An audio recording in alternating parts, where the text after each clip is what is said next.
One of the defining strengths of a solid songwriting partnership is the ability for each writer to pull the other back when an idea drifts into something awkward, tasteless, or simply wrong. John Lennon and Paul McCartney operated no differently. This dynamic was evident when they released what would become one of their most popular early singles in the United States on December 26, 1963.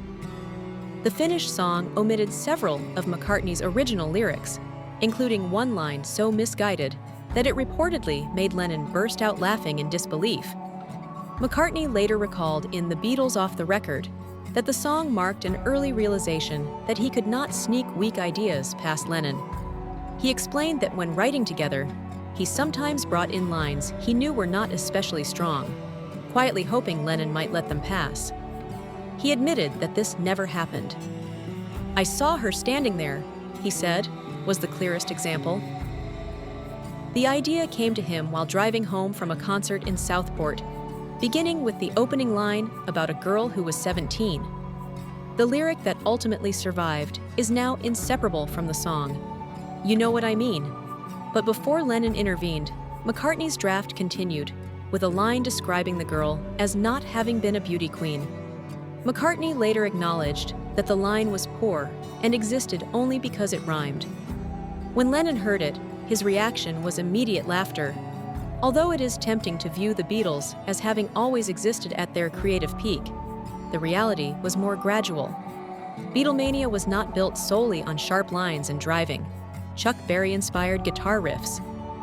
Lennon and McCartney wrote plenty of uninspired material while learning each other's musical instincts, creative habits, and lyrical limits. Each brought different strengths to the partnership, and it was the tension and balance between those strengths that made their collaboration extraordinary.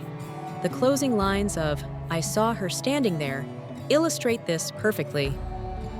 McCartney later admitted that his original description of the 17-year-old was uncomfortable and misguided. Lennon's replacement line, deliberately vague and suggestive, was not something McCartney would normally have written himself, as his style leaned toward narrative clarity and character detail.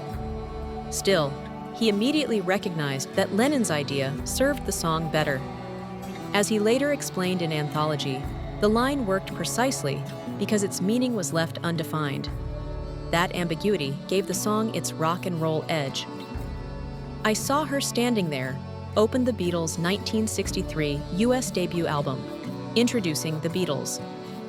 In America, it appeared as the B-side to "I Want to Hold Your Hand," a pairing that inevitably left it overshadowed by the massive hit. Even so, the song performed strongly, reaching number 14 on the Billboard Hot 100 and topping the charts in Canada, Denmark, Australia, and New Zealand.